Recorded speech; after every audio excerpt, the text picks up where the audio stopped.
Ofisi ya mke wa pili wa naibu wa rais imejitolea kufadhili harusi za maafisa waliovalia sare nchini kama njia ya kuongezea ari na kupunguza visa vya vita kurithi maafisa wanapofariki. Alikuwa akizungumza wakati wa hafla ya kila mwaka ya shukrani ya Kenya ya Kati. Alitoa misa kwa maafisa waliovalia sare katika kaunti ya Nyeri. Because of the nature of your jobs, you don't go home all the time.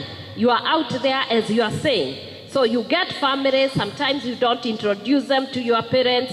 And when you go into the service, the person you put as the next of kin is your father and your mother. To be conducting uniform matrimony every year.